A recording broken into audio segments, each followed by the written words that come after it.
I'm Mari Dangerfield, and you're listening to Sound of Stylus, a podcast all about the stylophone and the people who do cool things with it. This is part 2 of an episode featuring Fluff Tadpole from PNK SG. Please note that this episode features discussion of mental health. So, you've shared so much detail already about your video making process, a little bit about what you're doing in terms of the recording process as well, so that's great.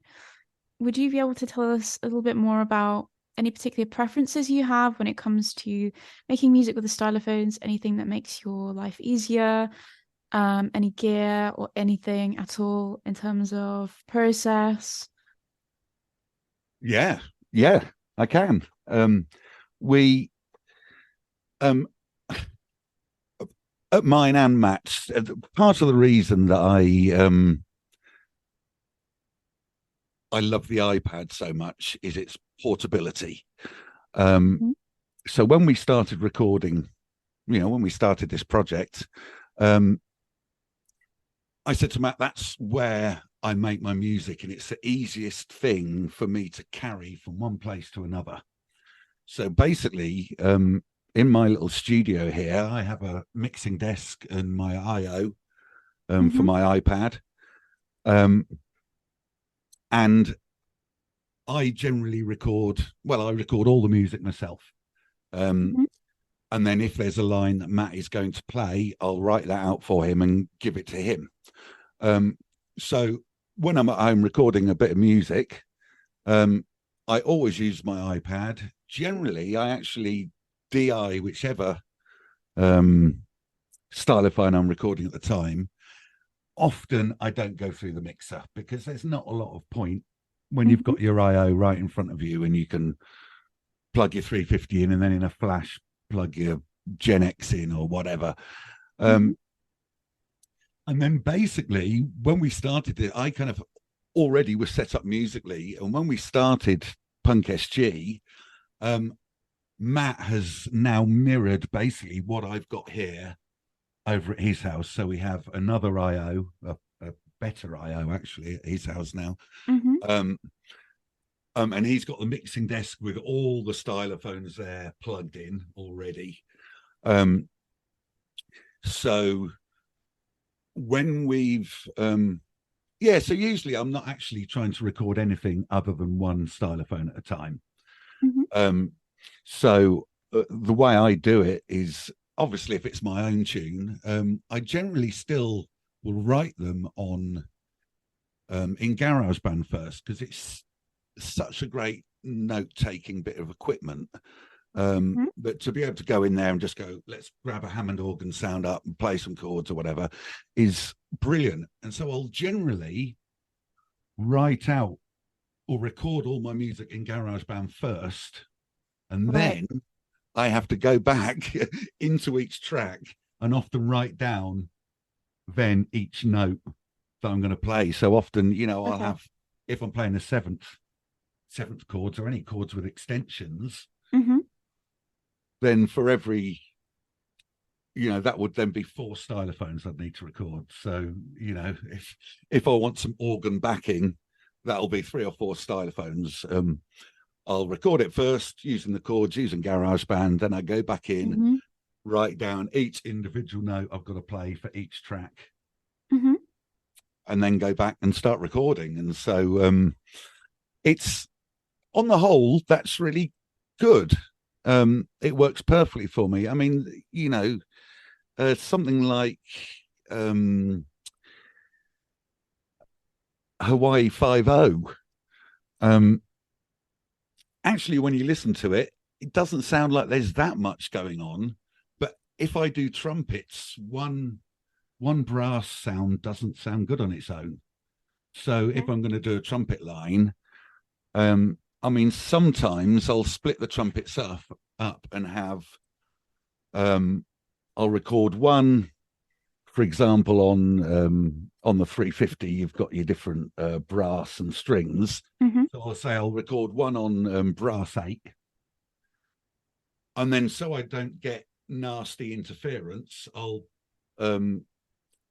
I'll pop the vibrato on for the second one. So I'll Uh-huh. have a flat one and then I'll have a vibrato on the second one. Mm-hmm. Sometimes I'll then, for example, switch to a lower sound but play it higher because you can hear the difference.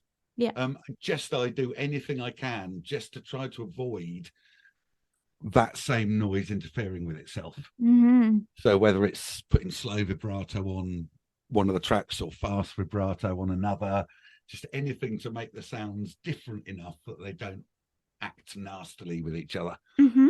Um, so that's the way I generally do the trumpets. If I'm doing violins as well, if you want the string section, a couple don't sound that good. So I try to, often I'll record more tracks than I need to and then take some off. Okay. Yeah. Um, um, I use, as you know, we always use the drums. I always use the drum machine. So in GarageBand, they've got great drum machines in that. I use the Mm-hmm. I can't remember what it's called in there, but I actually program them. I never use the the live drummers you get in Oh GarageBand. yeah. That's too easy. That's No. way too easy. No, you can't do that. So yeah, so I always program all my drums, and then everything else will be recorded by me by hand. I mean, some of the um, I think it's the trumpet parts in the background to Hawaii 5-0 are really fast. There's some Mm-hmm. long runs on there. And so it's not unusual for me to spend, potentially a day playing a phrase to try to learn it and get it up to the speed I need Right. to so I can play it. Um, Mm-hmm. Now, yeah, because I want I want it to be that if we got a group of people with stylophones together and I gave them the music, they could play it. Mm-hmm. When it comes to the bass, if it can be played on the beatbox, I'll play it on the beatbox. There's something lovely about that circular Yeah. keyboard on the beatbox that I I know. love. And I have said to Matt, I need to, especially now the beat's out, I Mm-hmm. need to do something, write a tune specifically around some circular bass line that I can create. Mm. Um, That's a cool but idea. yeah, I really like the way that works. The only problem is, obviously you've only got one octave on the beatbox. Mm-hmm. Um, and it's fine for some tunes. I don't mind if it's supposed to be a high G, if I can only play a low G. And then there are others that only having that one octave range, it doesn't sound right. You kind of some bass lines sound perfectly fine when you've changed highs for lows, and Mm-hmm. then others you go that just isn't right. Recently, we've done a few tunes that are in G, Right. um, and you can't tune it low enough to get a bottom G in. Mm-hmm. And in situations like that, I say, right, we can't do it on there. Let's go for the generate. Mm-hmm. And either I will play the generate, or if something's a bit more complicated, I'll MIDI it. Because it has that capability, I kind of think Yes. to myself, I'm not cheating by MIDIing it. It's not like I'm, No. Yeah. It's a feature of the it instrument. is a Yeah. feature. So yeah, so that is the one, as it's the only MIDIable stylophone. That is, we often MIDI that up, and it's generally used for the bass line. Mm. Again, because the melodies and stuff I want to be playing, or Matt wants to be playing, whichever one of us does it. Mm-hmm. Um, uh, Generally, I will record all the tracks myself and present it to Matt, and then I will give him his part written down, which he then goes off and learns. So he used to learn them, and then he'll record them himself, and then I put them in. So it is Matt playing Wow. on the Okay. You recordings. really like. However, yeah, Okay. um, as I like to take things to extreme, when I'm doing a tune, I'm not really sitting there necessarily thinking whether Matt can play it. It's about whether I can play it. Mm. And bless Matt, sometimes I come back with lines and I say, "What do you think? Can you play that?" And he'll look at me with wide eyes and go, do you know, I just don't think I've got a hope. And in situations like that, we've just gone fair dues, because we only generally have that 4-week window. And so if we start a 4-week turnaround and we don't know even what song we're about to record, it can take me a week or so to, if I'm writing one myself, you know, it takes a week or so to get it half decent. And then I have to say to Matt, this is the bit I need you to play, which he has to go off and learn and record it.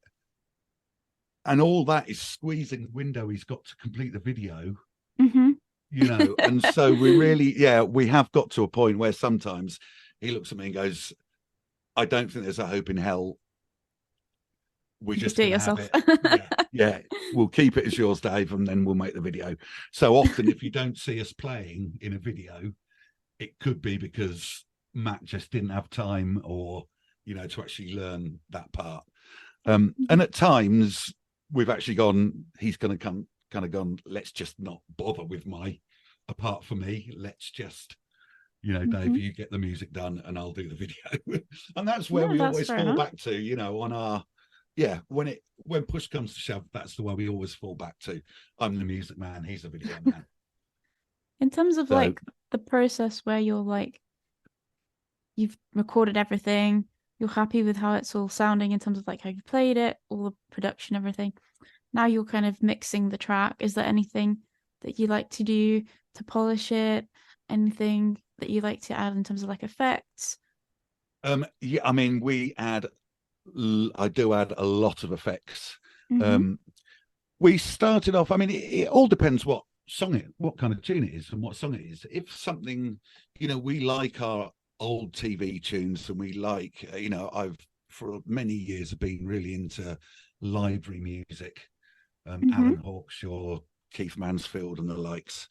And you know, you hear you may hear their tunes, you may not know who's done them, but if you can get hold of an album, I just love that groovy 70, you know, give me a wah guitar any day and I'm away. And so when we're doing that kind of music, which is supposed to be played by, dare I say it, real instruments rather than it's something programmed, then very much it's just a bit of reverb. That's all. I, you know, keep things clean, a little bit of reverb. And I try not to mess around too much with it, because I have found in the past, the more I mess with things, you can almost have it and you're 99% sure that you're happy with it. But there's just one thing you want to try, and that one thing can lead you to snowball. And all of a sudden you're going, this doesn't sound like it did. So in a way, the fact that we give ourselves, that we have these time constraints, means that I can't keep fiddling with them.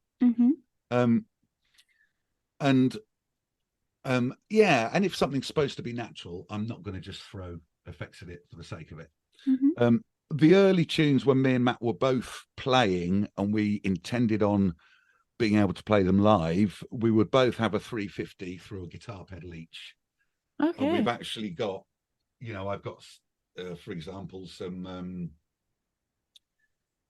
I've now programmed loads of pedals in, so I've got specific Doctor Who setting for my sound that I used in Doctor Who. And, you know, I've got settings, I've got some delay settings there, but they're specifically for songs. So almost every song would have its own setting on my pedal and on Matt's pedal. That's very cool. But then, as we've kind of moved away from that, because I'm kind of getting more complicated on the stylophones, and sometimes it's far easier to write a simple kind of dance tune, or I find it is, you know, come up with something that's a little bit catchy, put a beat behind it, and you go, well, can we get away with that? It's times like that when maybe I start using more and more effects. In some of the, I think, oscillator overload, I started using quite a lot of, I think it's called Perforator, but it's a gate program. So you can get that gated sound. yeah, so that's really I try not to go mad unless it is something that we want to sound mad. I mean, Magic Roundabout, the perfect example. um I have a fantastic effect called Slow Machine um Hmm. on my iPad that runs in Cubase. Okay. um and that will actually take the recording, and you can choose how much slower you want it to play, but then you can also filter out certain frequencies. And Okay. so if you hear in the background of the kind of trap version of the Magic Roundabout, you Hmm. start hearing what sounds like records slowing down. It's Right. just going to go, and this is actually, it's not me playing anything. It's still Uh-huh. Magic Roundabout theme, but put through So it's like a this bit of effect. I don't know, have you heard of Varuspeed? I think I may have heard it, but it is a speed Yeah. type It's that kind of thing. thing, right? Is it like it's like also when you put the vinyl on the wrong setting kind of thing? Yeah, exactly. And you Yeah. can choose whether you want it to be a third speed or a half speed. You Yeah. can actually then go in, it's kind of got a scratch setting in it as well, Hmm. um, which will divide it up into 16th notes, for example. Um, and then you can decide whether you want that 16th note on or off, or whether you'd like it to be on, but then A bit slow of down. swing, yeah. Yeah, and you can basically start kind of getting, once you've kind of put in whether you want things on or off, or you can even say, right, for that 16th of this melody, we want that to actually be playing at half speed, but everything else is playing at normal speed. And so you go in Oh there and you wow. can literally, you end up getting, from quite a simple sound, you can end up getting wacky effects. So if you listen to the Magic Roundabout, as things Hmm. start getting more messed up for the trap version, you start hearing parts of the theme, and you'll hear these moves as it slows down in the Yeah. background, and that's all just Okay. this effect going around.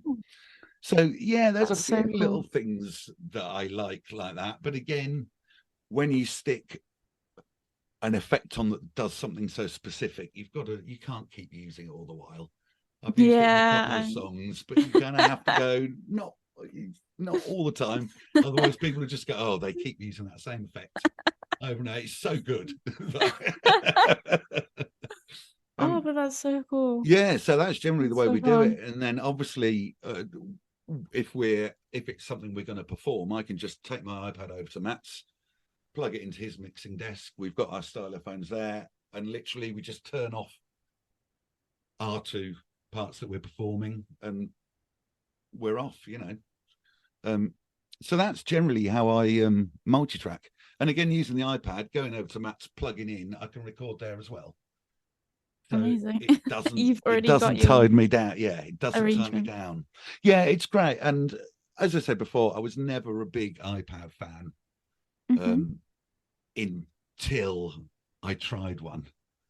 And then all of a sudden, I was like, I know there are things you can do more on a PC music Hmm. wise than you can on the iPad. But can you take your PC outside and sit in the garden to mix your music? Can you take it on holiday and sit by a pool and mix music? No. Whereas you can with an iPad. And so Yeah. that was the major thing for me. If it's sunny outside, I don't want to be sitting here, even though I like my little studio. I don't Hmm. really want to be sat in here looking at the beautiful weather outside. So a pair of headphones and your iPad, go out there, mix a tune, we're away. Amazing. Yeah, so that's very much why I've gone down that road. And as we discussed earlier, um, there are limitations, but limitations are a good thing because you find ways Absolutely. around it. And the stylophone is like a prime example of that Yeah, itself as an instrument. yeah, it is. I mean, but that's, things like grandstand and stuff. Literally, I think grandstand was a beatbox. Pretty sure I recorded a beatbox on that, but everything else was on the 350. It's just, I think it's a great bit of kit. Love it. We've talked about a few of your different videos now. We've talked about Doctor Who. We've talked about the incredible Magic Roundabout video. Um, Can we talk a little bit about Shy Guy? So this is Yes. a three-part series that you released in August 2022. Yep. You integrated samples from an educational film from Yeah. 1947 as well. This is quite an extensive project. It ventures through different musical styles and is as much sound art as music. Much like the oscillator in the film, the music becomes a tool for tackling social anxiety over the three pieces. Yeah. And the first part is most definitely my favorite, where aspects of social anxiety appear to be most closely addressed. Yeah. What inspired you to create this series and make use of the film? Um, well, as you know, the three of us, our mental health is very much behind the reason we're doing. Mm-hmm. Um, we created Punk SG and we're doing it. Um, and so I know we'll come on to talk about Drop the Stylus, but that was the first thing that we did. And we said, we need lyrics about mental health. And we did that and then didn't do anything else with lyrics because I'm not a singer. So I will come up with lyrics and I will write them, but I always have that barrier. You can't sing, Dave. So don't, Aww. don't try. Um, um, so we wanted some kind of vocals. And so Matt suggested that we searched for something we could use as samples. And obviously the mental health was top of our list. Mm-hmm. And so, to be honest, I didn't really find anything. But a week later, I went round to Matt's and he said, "Well, I've got this 1947 Shy Guy film, but Mm-hmm. it's very long, and I've been through it, and I don't know how much of it is usable." So we sat and we went through it together. Uh-huh. Um, and yeah, it was again a case of there was so much stuff there that we could use that I didn't quite know what we wanted to do with it, what direction we wanted to go with it. Mm-hmm. Um, so after lots of discussion, I obviously left Matt's with this in my mind, and I came home and started listening to the little bits. He'd already snipped out some bits that he thought were good. Mm-hmm. So I started listening to them, and it's my own puerile sense of humor, I think, that drew me to the oscillator. Yeah. The oscillator side of it, and so very quickly I knocked up oscillator overload, and I went back to Matt and Mm. said, "Look, what do you think of this?" And the girl at the end who comes in and starts going on about, come round to my house and we'll have great fun. It just all sounded so cheesy. And I was being slightly rude as well in my head, and my tongue was in my cheek when I came up with that. And somehow, I don't know, I just find the whole thing quite amusing. But it obviously isn't using the serious, it's not really doing what we wanted it to do. And so, from all of a sudden, let's use some samples from this for a tune, we Mm-hmm. quickly realized that we couldn't fit what we wanted to fit into one tune. All of a Mm-hmm. sudden it becomes three. Amazing. Um, and that is the reason that part two came out first, because Right. it wasn't part two initially, it was just oscillator overload. But Okay. before it came out, we'd already gone, we can't do one, we need more. So that's why that then became part two, but was out first. Uh-huh. And so, yeah, thanks very much, Matthew. So instead of me, sorry, that was my keys. Instead of me writing one tune, I've now got to write three tunes, have I? Um, but we did. And so we decided that that the oscillator overload tune sat well in the middle because it does start off with the fact that he is on his own. Mm-hmm. And actually, his dad says, "Oh, well, things will fit in." And so we felt it was a bit of a transitional piece between Mm-hmm. the first part and the third part. So we said the first part, therefore, needs to be about, that's the part that's tackling the loneliness Mm-hmm. and the anxiety. The second part, it's kind of the solution, everyone, you will fit in. And then everybody's different was supposed to be the, let's celebrate the fact that everyone is different. Mm-hmm. So don't sit at home thinking you're weird, because we're all weird in our own little way, aren't we? Hmm. So yeah, it really was a case of too much of a good thing turns one tongue-in-cheek tune into something far better. And musically, for me, I think the first part is by far the best. Um, but I often don't go down the road of doing things that are slow and kind of potentially have some emotional feeling behind it, because in a way I in a way I think sometimes my emotions are so all over the place that I need to be boosting myself. Hmm. So when you do something like that, that all of a sudden you listen to and you think, actually, that's kind of quite serious. Yeah.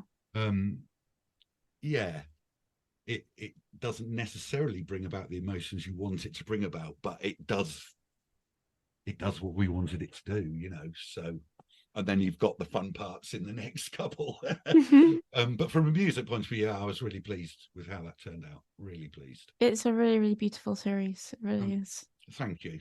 Yeah, Mm. that is the way we roll. That is very much a case of, you know, once we've done one thing, what are we going to do next? And if that one thing turns into three things, then so be it. So, for anyone listening that's never heard of Punk SG, I would say Drop the Stylus is a great introductory video. I think it really sums you up as a group in terms of your message, why you do it, It, why it's important to you, it and does. the music as well. Yeah, I mean, it Um, does. That's exactly. I had made some notes, and that's exactly you've just stolen them, because that's exactly what I was going to say. We thought, can we do a tune? At that point, Matt was feeling quite up, so I said to him, obviously, I can't sing it, and at that point, he was feeling quite up for it. mhm. We decided that some kind of, do you call it a rap, something kind of more spoken would be far better. And we actually, for that idea, we both said, right, let's go away. Next time we meet up, we both need to have written some lyrics. So we did. Okay. Um, I went away and wrote a load. Matt wrote a load. We met, very embarrassingly told each other what we'd come up with. And we just ended up, Matt said, I think we should plump for mine. So we went with my set of lyrics that literally, the inspiration was, as it says in the tune, what are you going to do when it gets too much? Mhm. We have started playing the stylophones when it all got too much for us. So I just went online and did a Google search of, what people do to relax. And the amount of strange things there are out there that were listed as ways, to relax and to calm down. So honestly, we put them into a big long list, cut the list into little strips to see which pairs would work nicely Oh, together, if any of them rhymed, a bit of and cut up then method there. exactly, yeah, exactly. Yeah, cut out, because was it Bowie that used to Yeah, David Bowie. Yeah. cut up lyrics and just pull them out of a hat or something? And Hmm. yeah, so that's very much what we did with it. I just had a list and we kind of cut them up and added the odd word here and there. And all I can say is I commend Matt for stepping up and doing the vocals on it. Yeah, even now, if I go back and listen to it, I mean, I've been attempting to brave starting to get some of these things out to stream rather than just being on um, Okay. YouTube. But again, that means I've had to go back and listen to them again, which puts up that barrier. There are things I know I need to sort out, but again, it's put that barrier up. Um, so I need to get over that hurdle so we can start getting things out for people to stream or on a CD. Mm. Again, I'll always have the doubt when I'm doing it all myself. I'll always have the doubt as to whether it actually sounds any good or not, whether people are going to like it or not. But I think I just have to get over that, which is the Hmm. great thing about the YouTube. Um, I just need to get over it and go, hey, it is what it is, and um, I think yeah, every if people creative, like it, sorry, yeah, carry I on. mean, every creative kind of grapples with that self-doubt. a little bit in terms Yeah. of, is anyone going to actually care about this when I Yeah, release it? exactly. Does anyone And care? And also,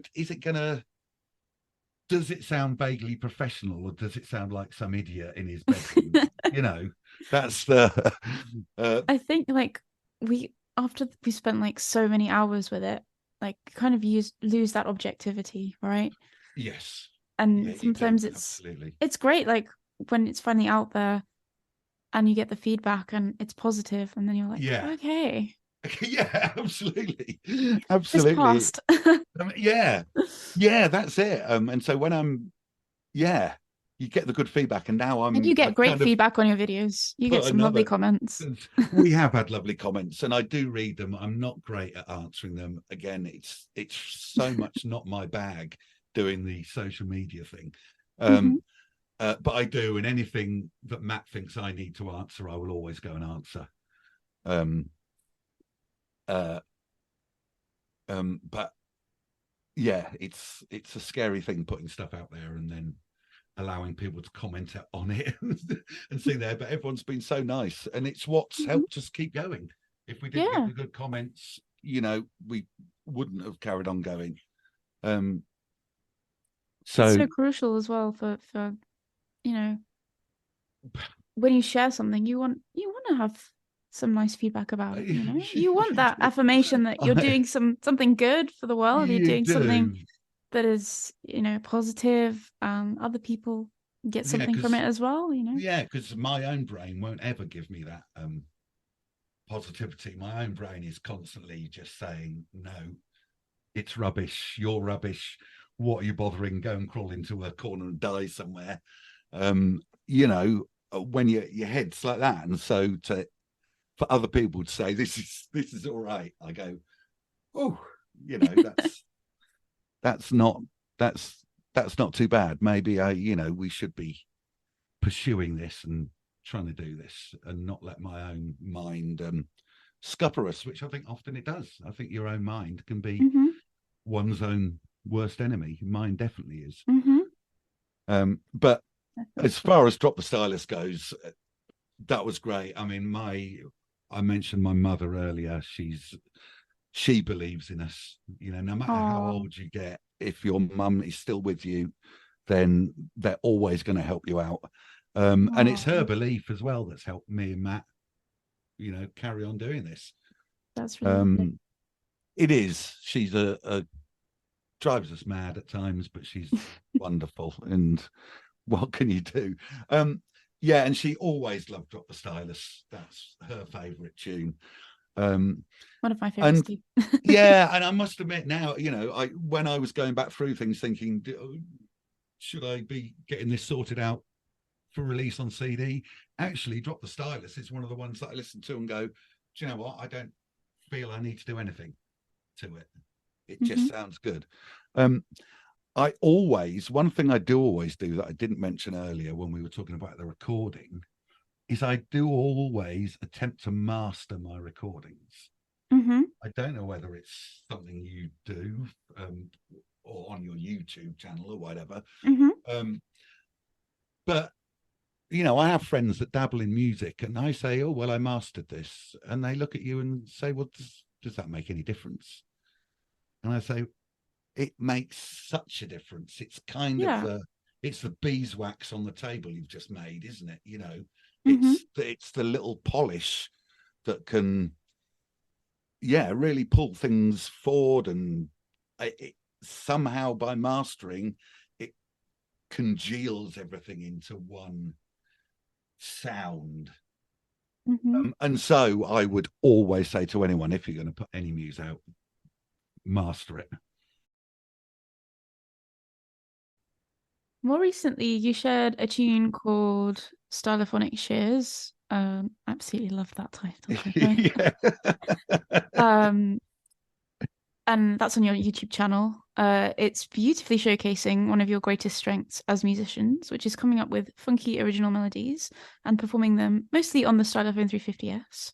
Yeah, And I have to say, they often have kind of like a 60s vibe to them as well, which is they so cool. do. Where did this particular idea come from? Um, oh, um, it's kind of quite hard to know where ideas come from, because most of the time I'm just thinking about whatever that idea is that we're next trying to do, and it Mhm. seems to fill my mind. But occasionally, um, I think it's almost through conversations with Matt, um, that you'll be having a chat and a bit of a laugh, and you say something, and you think, do you know what, that sounds like a good name for a tune, doesn't it? But I think stylophonic shiz really comes from my own self-doubt and going, is this any good? What is it? What are we doing? Is it groovy? Is it funky? We've obviously done dance stuff in there. Is it any good? Is it actually a load of rubbish? Well, we don't know, but what we do know is that it's polyphonic vomit full of stylophonic shiz. It's kind of self-deprecating, but that that really is where it came from. Um, some of the lyrics were changed to not sound, because the goodness and the badness thing comes from the fact that obviously bad can mean good these days, can't it? So, is it stylophonic goodness or stylophonic badness? And originally I had stylophonic genius or stylophonic madness, Mhm. because those two things are the opposite and yet can kind of mean the same thing. But Matt thought it sounded a bit big-headed if you said have genius in a song that you've written. So we changed it. Yeah, so we did take that one out. Um, and so, yeah, in a way, for a while I was trying to find those words that were opposites but could also mean the same thing. Mhm. Um, eh, eh, that kind of idea then fell a bit by the wayside, that I just couldn't find enough things to fit in. um, but that is very much where it comes from. It's, if people say, what do you do, and I say, well, I make stylophone music, it doesn't tell you a lot, does it? It doesn't tell you what style of music it is or this or that. So yeah, again, it was just, well, whatever people think of it, I it think is like just stylophonic shiz. that's one of these things about when I do all these episodes and I record with people. All of you are doing something completely original, completely new, and contributing to potentially like what someone will come back in the future and say, this was an entire subgenre of music that happened where That would be people great, wouldn't made it? multi-tracked stylophones and made like the most incredible, most purpose built sort of music for those instruments. Yeah. I mean, And that's that kind of music yeah, that happened it in that is. time. It is that kind of music. I mean, the 60s and 70s vibe again goes very much back to my love of library music, all that great, Hmm. grandstand and the Wimbledon theme and all those kind of things, um, are just fantastic. And they're all kind of 70s. They were all recorded in the 70s. Hmm. And so they have that sound, Hammond organs, guitars, trumpets, kind of somewhere between a rock band and a big band. And so that is the music that I really love. I can see Um, why you kind of gravitated to the 350S then, because Absolutely. it has kind of that inner package, It does. all that kind of sound. It's of the time. It's, you know, it yeah, it is of the time. It has all those sounds on. And so yeah, definitely it was the thing that I think I'd actually recorded Grandstand quite a while before we released it. Um, and I think that was one of those tunes that I came back going, I can't believe I've recorded this on a stylophone, because you don't Hmm. listen to it and go, this sounds like it's been done on a stylophone. Yeah. It just sounds like Grandstand, hey. Mhm. Um, yeah, and that was the thing that completely kind of blew my mind, really, was how unstylophony we can create music, using only stylophones, and Mm-hmm. so Pushing it yeah. to its limits. Yeah, absolutely. It's great. And again, I love the fact that I've got the photo control. So Mm-hmm. in videos, you'll never see me using it in videos because I'm not allowed to put my hand into shot. But when I'm recording, I always use it because it just gives that, um,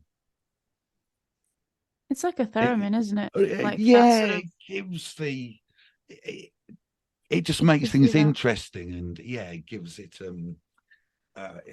emotion's not the right word, but No, no, no. Yeah, definitely. Like yeah, expression and that's the word I was looking for. Yeah, yeah, expression.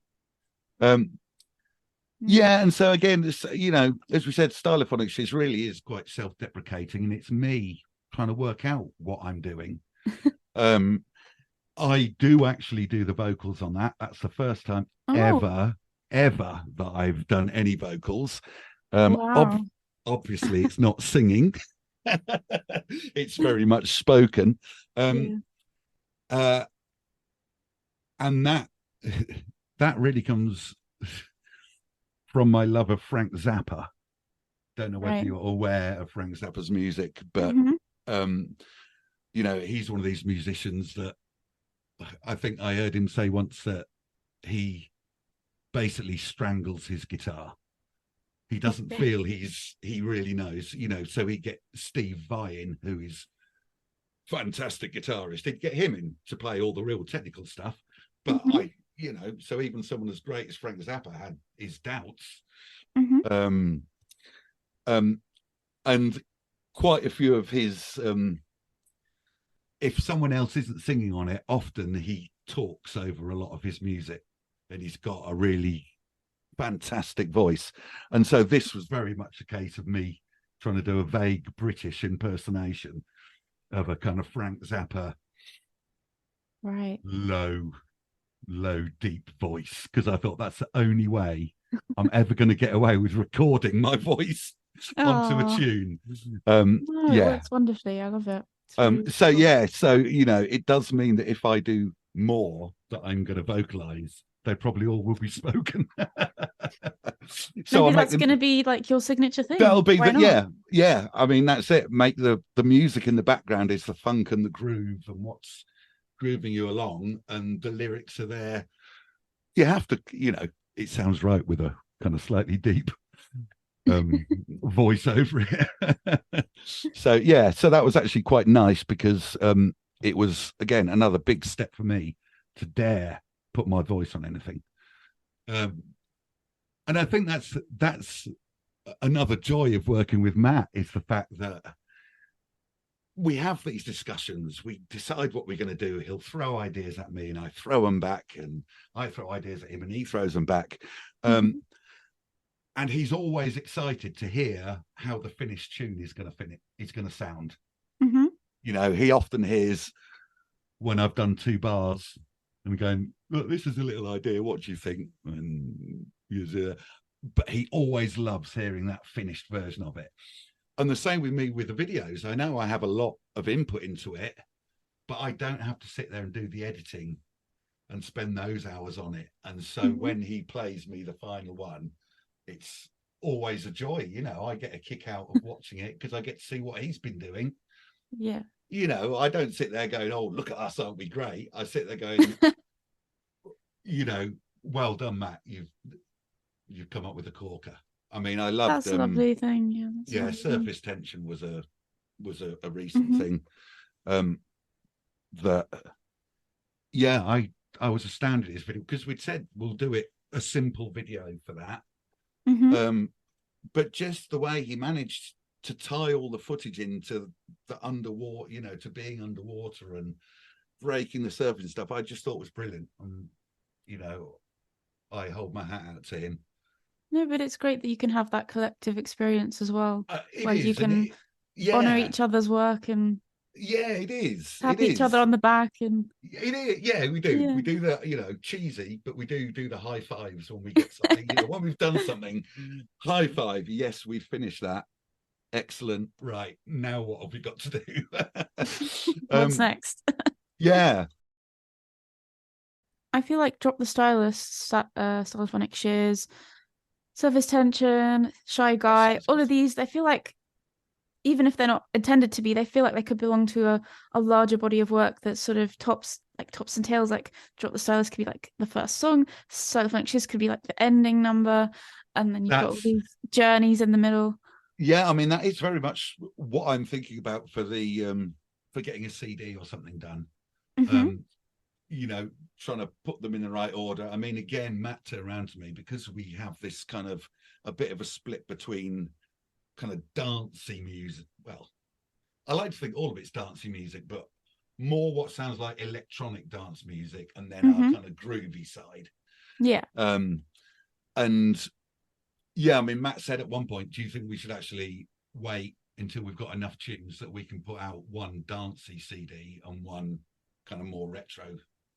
Yeah. So all the time that I'm panicking, not getting them out there, we're just building up more and more tracks. So you never know. By the time I do, it may get split up into. Amazing.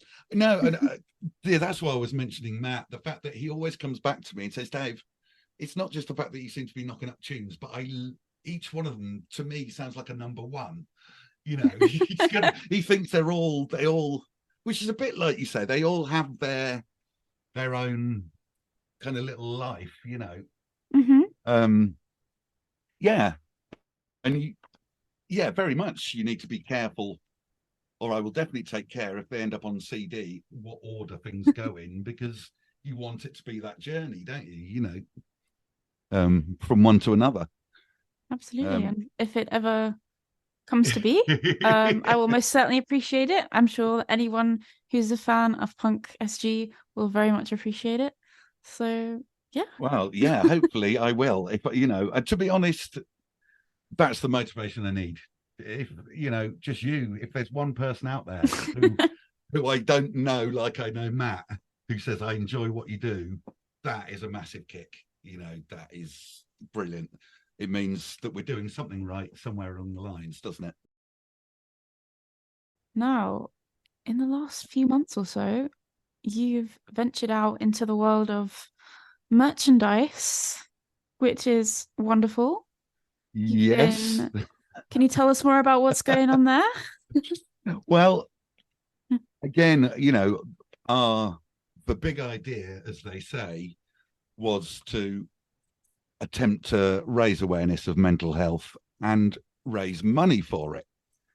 You know, the actual way of making any money out of it, to be honest, I have no clue whatsoever. I mean, we know that for YouTube, you've got to have certain amount of subscribers and certain amount hours of footage, which is fine if you just want to watch me sit around scratching my head wondering how to come up with the next tune 24 hours a day. But when you're just making 2.5-3 minute tunes, it's going to take us a long time to get up to the however many hours worth of footage we need. So the t-shirts is really our first way of attempting to monetize it. We went down the road of T-Mill, which I know you've used before, because it doesn't involve us having to put up any money first. Yeah. And so that's the way we went. Again, I started trying to do designs for it. I love, again, anything creative. So I love art and things like that. I don't do it that much, but I love it. And so it was a case of, well, if we want a t-shirt shop, we've got to have something to put on the t-shirts, haven't we? And so unless we just want writing, one of us has got to get drawing and come up with some designs. So that's basically what I did. I use my iPad, draw on the iPad, take it and show Matt. If he likes it, then we'll move on from there. If he doesn't, he'll tell me why, and then I juggle around with things again until we're both happy. That's amazing. And so that is our only source of income from doing this. And so if anyone does enjoy our music and wants to help support us, please find us on Tmail, punksg at Tmail, I think it is. And please buy a t-shirt. As I say, Smokey's PC is sadly grinding to a slow halt. We have no way of replacing it. If that dies, we have no way of making any videos anymore. So yeah, if you'd like to support us, anyone out there, go and buy some t-shirts, and hopefully we can keep going till we can afford to get Smokey a new PC. And you have so many different designs for people to choose from as well, the t-shirts. So well, we thought we had to have. In a way, you think, should we be coming up with a couple of designs and say, this is us? If you want to buy a t-shirt, you've got to have these two designs. Or do we go, because we're not having to put any money up, the more puns on stylophones or styluses that we can come up with, the better off we are. So yeah, that's really why there are so many, because we just panic again that no one's going to like what we've put up there. So if we put up lots of different designs, safety in numbers. If it's more likely for someone to like one of them. Absolutely. So, Go and support that is PNK. the reason for it. Yeah, please support Go us. support PNK. We're desperate. I've tried so hard not to sound desperate through this interview, but we really are.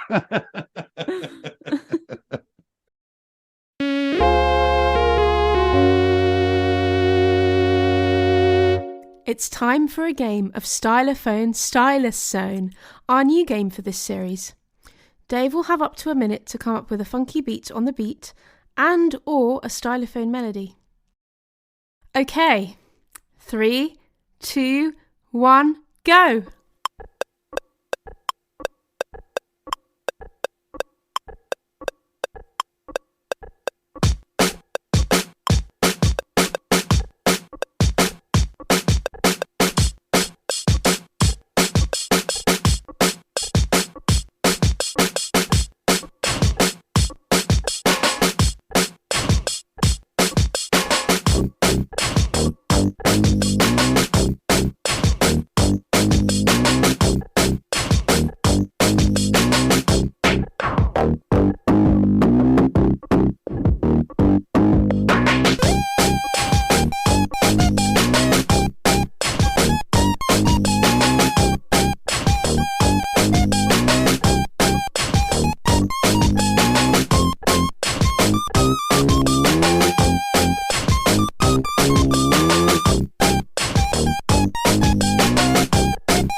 Stop! Time's up!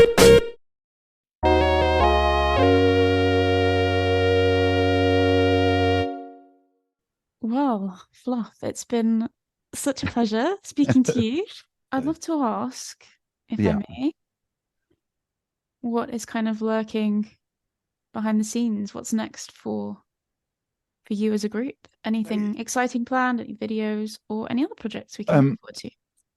You can carry on looking forward to the videos. We will continue to try to get those out every 4 weeks.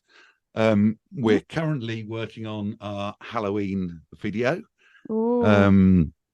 Yeah, so our little cuddly Michael and Jason come out as they always do at Halloween. Is that the name of the puppets? Yes. Are you aware of Michael and Jason? I didn't know that was their names, That's but I am names. aware of the puppets. Michael Myers from Halloween and Jason Voorhees from Friday the 13th. Okay. And they are little, I think it's the same people that make the pop vinyl figures. Made them in plushy form. Yeah, actually, for our latest video, we decided we may need a second Michael Myers to be our stunt double. But we had a look, and they're rare now. Oh no. And we realized it was so expensive to replace him that we we just need to take care of the stars rather than getting him a stunt double. Okay. So that's what we're working on at the moment. We are doing The Exorcist, so it's cassocks and projectile vomit ahoy, spinning heads, and we're making the whole thing PG friendly, which has been a task in itself, but I think we're just about there. I would we know what we're going to do at Christmas. I think I will let you in on the secret that we're going to attempt a 12 days of Christmas that's melody. so cool.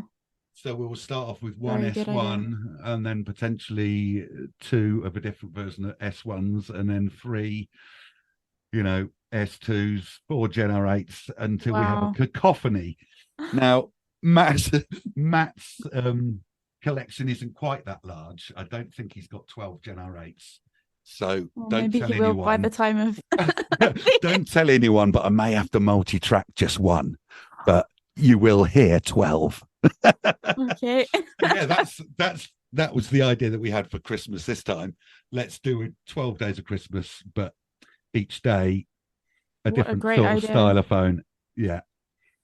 That's So that'll amazing. be a corker. And also hopefully, I mean it may not be before Christmas, but hopefully I will get some of this music out there for people to stream, and hopefully a CD that people can buy from us. There's one person who I haven't mentioned too much during this, and that's Lazlo.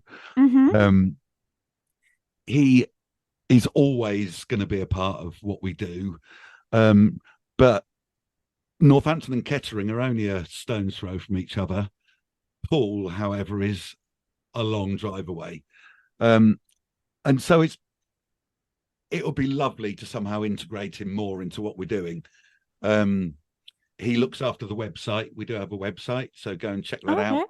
Lazlo does all of that for us and links our YouTube to it.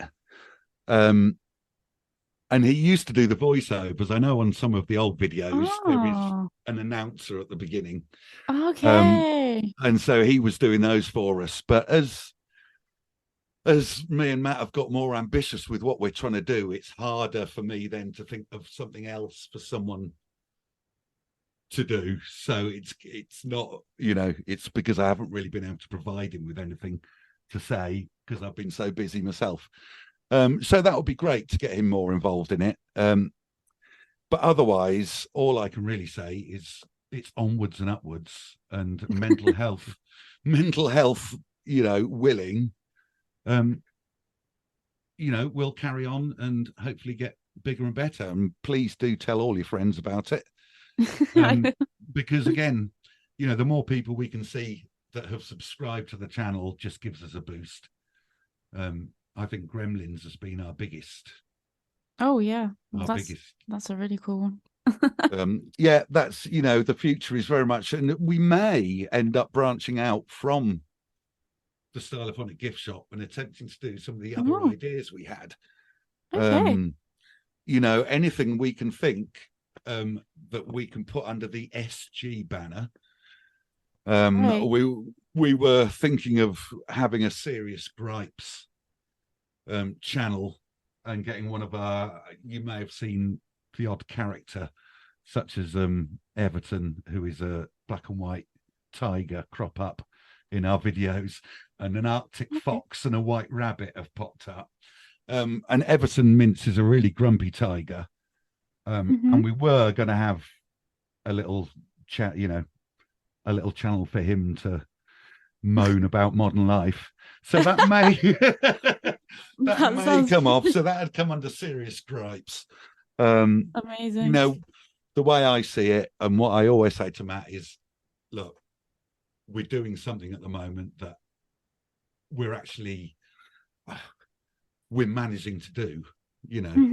I was nearly said we're successful at. I wouldn't go that far. I'd say we're managing to do it. And let's not destroy this by trying to do too much other stuff. For me and Matt, this is very much Punk SG is the Stylophonic Gift Shop at the moment, and will always be. So whether anything else happens, I don't know. But Well, whether or not it does, you have left us with an incredible body of work so far, and we have Thank so you. much to look forward to as well.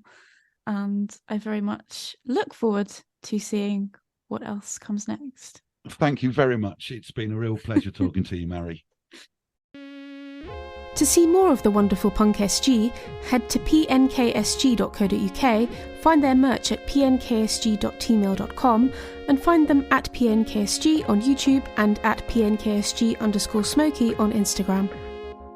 If you enjoyed this episode, it would mean the world if you could give the podcast a 5-star rating and share the episode on social media, tagging me at Mari Dangerfield and the podcast at Sound of Stylus. You can find us on Instagram at Sound of Stylus and on YouTube by searching Sound of Stylus.